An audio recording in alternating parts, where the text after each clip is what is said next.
नमस्कार और ये है द डीप डाइव। आज हमारे सामने है हिंदी साहित्य की एक बेहद निजी और उतनी ही बगावती कविता हरिवंश राय बच्चन की आत्मपरिचय। अब आत्मपरिचय का मतलब तो है एक तरह से खुद का इंट्रोडक्शन, लेकिन सोचिए कोई अपना परिचय कैसे दे जब वो दुनिया से सहमत ही न हो, जब उसके जीने का तरीका दुनिया के तौर तरीकों से बिल्कुल अलग हो। बिल्कुल। ये कविता सिर्फ एक परिचय नहीं है, ये एक तरह का यूं कहिए कि एक घोषणा पत्र है, अ डिक्लेरेशन ऑफ इंडिपेंडेंस। अच्छा। जी।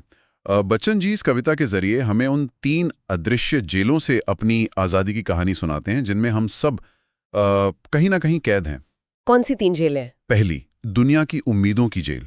दूसरी, अपने ही गम की जेल। और तीसरी, समाज के दिए हुए तमगों की, मतलब लेबल्स की जेल। और इस पूरी लड़ाई के पीछे एक गहरा इमोशनल कॉन्टेक्स्ट भी है ना? हाँ, ये समझना बहुत बहुत जरूरी है। आत्मपरिचय उनके संग्रह निशा निमंत्रण का हिस्सा है, और ये संग्रह बच्चन जी ने अपनी पहली पत्नी श्यामा के देहांत के कुछ समय बाद लिखा था। तो जब वो कविता में अवसाद या किसी की याद की बात करते हैं तो ये सिर्फ काव्यात्मक कल्पना नहीं है, ये उनकी जिंदगी की सच्चाई है। जी। ये उस गहरे दर्द से जूझने और फिर भी दुनिया में प्यार को जिंदा रखने की एक असाधारण कोशिश है।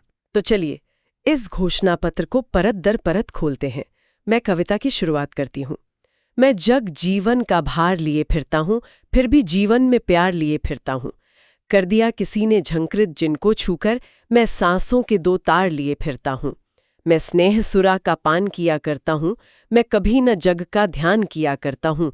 जग पूछ रहा उनको जो जग की गाते, मैं अपने मन का गान किया करता हूँ। देखिए, पहली ही लाइन में वो दुनिया से अपना रिश्ता स्वीकार कर रहे हैं। वो ये नहीं कह रहे कि मुझे दुनिया से कोई लेना देना नहीं है। तारियां हैं, तकलीफें हैं। लेकिन कमाल की बात अगली लाइन में है, फिर भी जीवन में प्यार लिए फिरता हूँ। हाँ, मतलब उस बोझ ने उन्हें कड़वा नहीं बनाया है।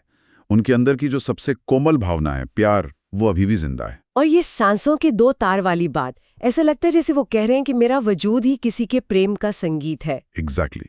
बिल्कुल, उनका जीवन एक सितार जैसा है और किसी के प्रेम ने उस सितार के तारों को छेड़ दिया है।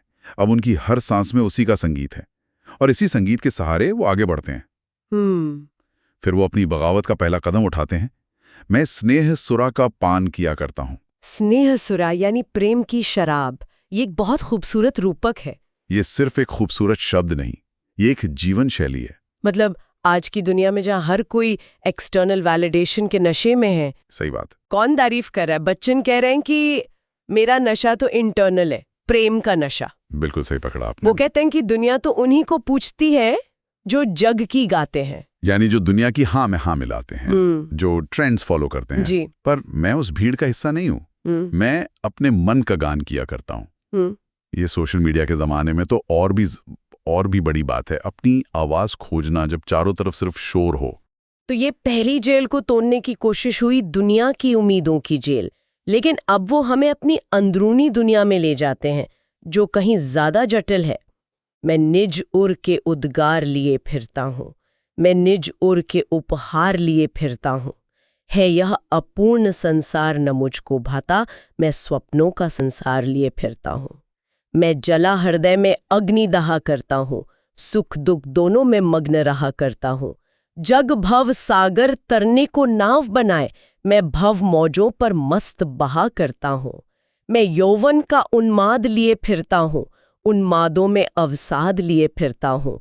जो मुझको बाहर हंसा रुलाती भीतर, मैं हाय किसी की याद लिए फिरता हूँ। यहाँ वो बाहरी दुनिया और अपनी भीतरी दुनिया का फर्क बिल्कुल साफ करते हैं। वो कहते हैं ये दुनिया मुझे अधूरी लगती है, अपूर्ण। क्यों? क्योंकि ये दुनिया लेन देन की है, हिसाब किताब की है। इसमें प्रेम की वो निश्चलता नहीं है। इसलिए मैंने अपनी एक अलग दुनिया बना ली है, स्वप्नों का संसार, और मैं उसी में जीता हूं। लेकिन अगली ही पंक्तियों में वो कहते हैं मैं जला हृदय में अग्निदाह करता हूं। तो ये सपनों की दुनिया कोई एस्केपिज्म नहीं है, यहां भी एक आग जल रही है। नहीं, ये पलायनवाद बिल्कुल नहीं है।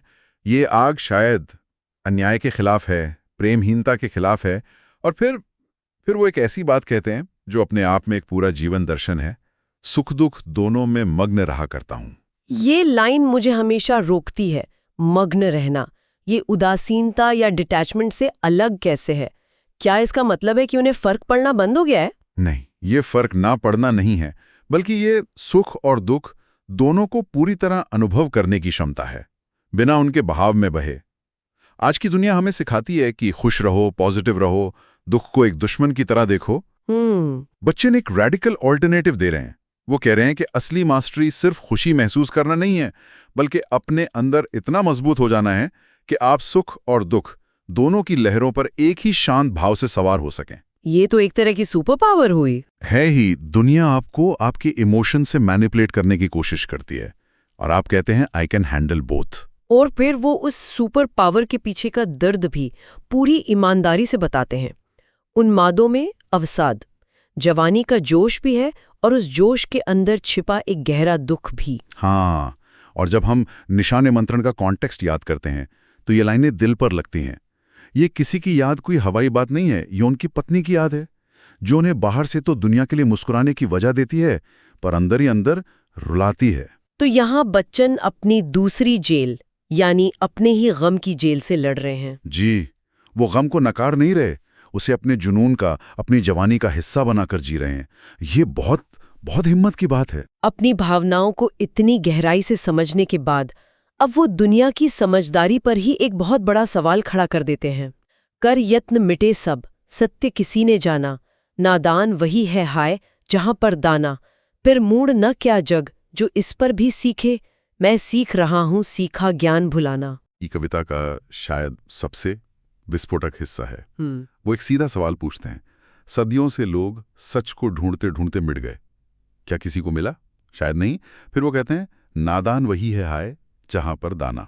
दाना का मतलब है सांसारिक आकर्षण, धन दौलत सत्ता। हाँ, तथाकथित समझदारी। वो कह रहे हैं कि जहां भी ये सब होता है, अक्लमंद लोग नहीं बल्कि नादान लोग उसके पीछे भागते हैं। ये तो पूरी दुनिया के वैल्यू सिस्टम को उल्टा कर देना है। जिसे दुनिया समझदारी कहती है, बच्चन उसे नादानी कह रहे हैं। लेकिन सीखा ज्ञान भुलाना, ये तो बहुत रैडिकल बात है। क्या इसका मतलब है कि हमें कुछ सीखना ही नहीं चाहिए? ये एक बहुत अच्छा सवाल है। नहीं, इसका मतलब अज्ञानी बनना नहीं है। इसका मतलब है दुनिया ने सफलता, खुशी और समझदारी की जो परिभाषाएं हमें सिखाई हैं, उन्हें अनलर्न करना। अच्छा। वो ज्ञान जो हमें बताता है कि ज्यादा पैसा कमाओ, बड़ा घर बनाओ, ऊंचा पद हासिल करो, बच्चन उस ज्ञान को मूढ़ता कहते हैं, क्योंकि ये सब नश्वर हैं। तो वो इस सीखे हुए ज्ञान को भुलाकर एक ज्यादा सच्ची, ज्यादा गहरी समझ को सीखना चाहते हैं। वो समझ जो मन की आवाज सुनने से आती है, प्रेम करने से आती है। बिल्कुल। तो एक तरह से वो कह रहे हैं कि असली ज्ञान पाने के लिए पहले दुनिया का सिखाया हुआ ज्ञान मिटाना होगा, जैसे कप में कुछ नया भरने से पहले उसे खाली करना पड़ता है। Perfectly put. और इसी समझ के साथ वो अपने और संसार के बीच एक अंतिम रेखा खींच देते हैं। मैं और जग और कहाँ का नाता, मैं बना बना कितने जग रोज मिटाता, जग जिस पृथ्वी पर जोड़ा करता वैभव, मैं प्रतिपग से उस पृथ्वी को ठुकराता, मैं निज रोदन में राग लिए फिरता हूँ, शीतल वाणी में आग लिए फिरता हूँ जिस पर भूषों के प्रसाद निछावर, मैं वो खंडर का भाग लिए फिरता हूँ। इन पंक्तियों में भाषा का जादू देखिए। मैं और जग और, यहाँ और शब्द 3 बार आता है और हर बार उसका मतलब बदल जाता है। वो कह रहे हैं मैं अलग हूं एंड ये दुनिया अलग है, हम दोनों में कोई कनेक्शन ही नहीं हो सकता। वो अपनी कल्पना की दुनिया में जीते हैं जहां वो रोज नए संसार बनाते और मिटाते हैं। लेकिन जब वो कहते हैं मैं प्रतिपग से उस पृथ्वी को ठुकराता, तो क्या यहाँ फिर से पलायनवाद का खतरा नहीं है? क्या वो जिम्मेदारियों से भागने का एक काव्यात्मक रूप दे रहे हैं? ये सवाल उठना लाजमी है, लेकिन अगर हम अगली पंक्तियों को देखें तो जवाब मिलता है। वो कहते हैं शीतल वाणी में आग लिए फिरता हूं। जो इंसान भाग रहा होता है ना, उसकी वाणी में आग नहीं होती, हार होती है। ये आग विद्रोह की है? हाँ, वो दुनिया को ठुकरा नहीं रहे, दुनिया की प्राथमिकताओं को ठुकरा रहे हैं। दुनिया जिस दौलत यानी वैभव को इकट्ठा कर रही है, बच्चन उसे ठुकरा रहे हैं और उसकी जगह किस चीज को चुन रहे हैं? मैं वह खंडहर का भाग लिए फिरता हूं। मतलब प्रेम में मिली हार या टूटन भी उन्हें दुनिया की जीत से ज्यादा कीमती है। हाँ, वो कह रहे हैं कि प्रेम में टूटकर मेरा जीवन भले ही एक खंडहर जैसा हो गया हो, पर यह खंडहर मुझे इतना प्यारा है कि इस पर मैं राजाओं के आलीशान महल भी कुर्बान कर दूं। ये हार नहीं है, ये अपने मूल्यों पर खड़े रहने का गर्व है। वाह, अपने दर्द को इतनी गरिमा देना कमाल है। और अब कविता के आखिर में वो अपनी पहचान को लेकर उस तीसरे लेबल की जेल पर हमला करते हैं। मैं रोया, इसको तुम कहते हो गाना, मैं फूट पड़ा, तुम कहते छंद बनाना, क्यों कवि कहकर संसार मुझे अपनाए, मैं दुनिया का हूं एक नया दीवाना, मैं दीवानों का वेश लिए फिरता हूं, मैं मादकता निशेष लिए फिरता हूं, मैं मादकता निशेष जिसको सुनकर जग झूम झुके लहराए, मैं मादकता निश, मैं मस्ती का संदेश लिए फिरता हूं। यहाँ कवि और दुनिया के बीच का कम्युनिकेशन गैप बिल्कुल साफ दिखता है। वो कहते हैं कि जब मैं अपने दर्द में रोया तो तुमने उसे गाना समझ लिया, एंटरटेनमेंट मान लिया। हाँ। और जब मेरा दर्द शब्दों में फूट पड़ा तो तुमने उसे छंद या कविता का लेबल दे दिया और मेरी पीड़ा की गहराई को अनदेखा कर दिया। और इसीलिए वो कवि कहलाने से इनकार कर रहे हैं। ये तो बहुत बड़ी बात है, एक कवि के लिए अपनी सबसे बड़ी पहचान को ही नकार देना। बिल्कुल, क्योंकि कवि का लेबल उन्हें एक कलाकार की श्रेणी में कैद कर देता है, जो सिर्फ शब्दों का कारीगर है। वो कहते हैं, मैं सिर्फ शब्दों का कारीगर नहीं हूं, मैं अपनी भावनाओं को जी रहा हूं। इसलिए मुझे कवि नहीं, दीवाना कहो। एक दीवाना जो प्रेम में पागल है, जो दुनिया के नियमों की परवाह नहीं करता, जो अपनी शर्तों पर जीता है। तो यहाँ दीवानापन एक ऊंचा दर्जा है, पागलपन नहीं, ये जुनून है, ऑथेंटिसिटी है एकदम। और अंत में वो कहते हैं कि मैं इसी दीवानेपन का, इसी मस्ती का वेश पहनकर घूमता हूं। मेरे अंदर एक ऐसा नशा है जो कभी खत्म नहीं होता, मादकता निश्शेष। और मेरा संदेश भी यही है, प्रेम और मस्ती का एक ऐसा संदेश जिसे सुनकर ये दुनिया भी अपनी सारी चिंताएं, सारे हिसाब किताब भूलकर बस झूम उठे। वो दुनिया को बदलने नहीं निकले हैं, वो दुनिया को अपनी मस्ती में शामिल होने का एक खुला निमंत्रण दे रहे हैं। तो ये थी आत्म परिचय की दुनिया। ये सिर्फ एक कविता नहीं, बल्कि अपनी शर्तों पर जीने का एक मैनुअल है। दुनिया की उम्मीदों, अपने गम और समाज के दिए गए लेबल से आजाद होने का एक रास्ता। बिल्कुल। ये कविता हमें बच्चन के बारे में तो बताती हैं, पर उससे कहीं ज्यादा ये हमें खुद के बारे में सोचने पर मजबूर करती है। ये पूछती है कि क्या हम सुख दुख को एक भाव से देख पाते हैं? क्या हम दुनिया की परवाह किए बिना अपने मन का गीत गा पाते हैं? और क्या हम प्रेम को हर सांसारिक चीज से ऊपर रख पाते हैं? और आखिर में एक सवाल हम सब के लिए। बच्चन ने कवि का लेबल उतारकर दीवाने का वेश पहन लिया। हम दिन भर में कितने ही लेबल ओढ़ते और उतारते हैं, एक अच्छे बेटे या बेटी का, एक सक्सेसफुल प्रोफेशनल का, एक समझदार नागरिक का। सोचने वाली बात यह है कि इन सारे लेबल्स के नीचे हमारा असली वेश क्या है, और क्या हम उस वेश को दुनिया के सामने लाने की हिम्मत रखते हैं?